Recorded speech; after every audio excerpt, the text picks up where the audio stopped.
about the future. Our world is changing so fast, and there is a kind of accelerating feedback loop where technological change and social change feed on each other. When I was a kid in the 1980s, we knew what the future was going to look like. It was going to be some version of Back to the Future or Star Trek. It was going to be neon megacities and flying vehicles. But now, nobody knows what the world was going to look like, even in just a couple years, and there are so many scary apparitions lurking on the horizon. From climate catastrophe to authoritarianism, everyone is obsessed with apocalypses, even though the world ends all the time and we keep going.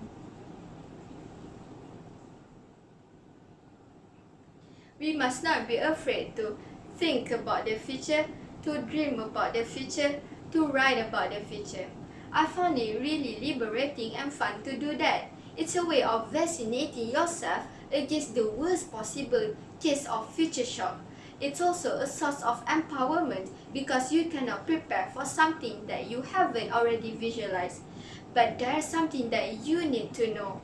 You don't predict the future, you imagine the future. People are really hungry for visions of the future. They are both colorful and live-in, and this is where science fiction writers can fit the needs, where they offer intense, futuristic stories that use a mixture of active dreaming and awareness of cutting-edge trends in science and technology, and also insight into human history. And at this point, it's helpful to know a couple of terms that science fiction writers use all of the time: future history and second-order effects.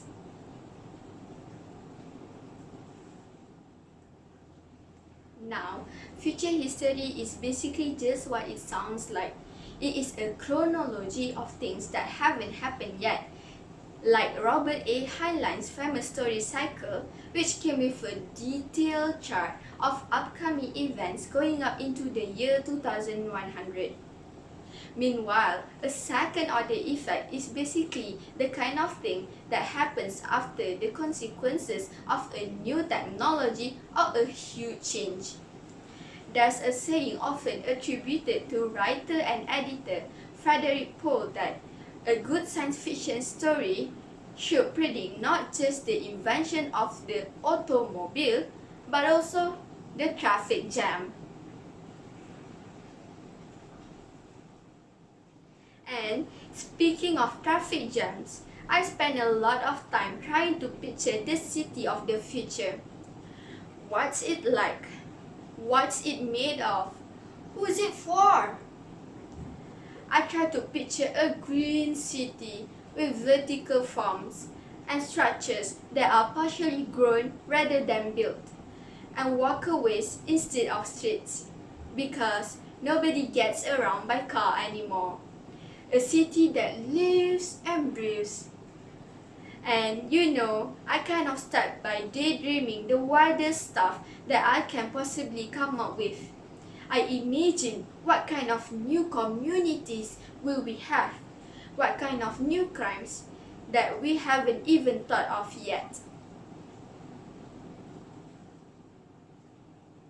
And then there's social media. I always hear from them is that the smarter AI gets, the better it is at making connections.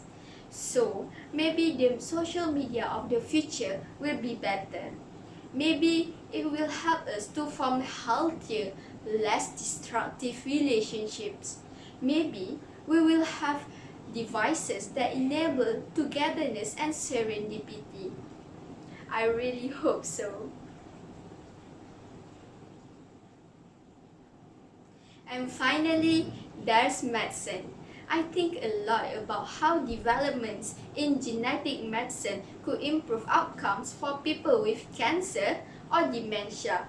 And maybe one day, your 100th birthday will be just another milestone on the way to another 2 or 3 decades of healthy, active life.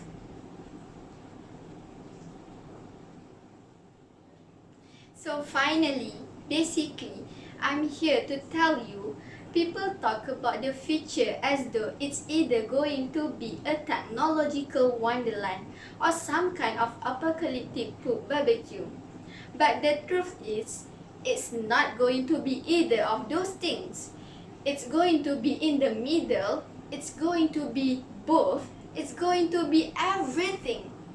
The one thing we do know is that the future is going to be incredibly weird. Just think about how weird the early 21st century will appear to someone from the early 20th. We can anticipate that the future is going to be much weirder than we could possibly dream of. But we can try, and I know that there are going to be scary things, but there's also going to be wonders and saving graces. And the first step to finding your way forward is to let your imagination run free. Okay, before I end my speech, let me share you an interesting quote from Eleanor Roosevelt. Do you know who is she? She's the First Lady of United States. She said that the future belongs to those who believe in the beauty of their dreams. So, what are you waiting for? Just like the title of my speech, go ahead, dream about the future. In dreams, we cast our imaginations toward the future and envision, as best we can, what the path ahead may bring. From my perspectives, I think that dreams empower us to construct a better future. The future is yet in your power.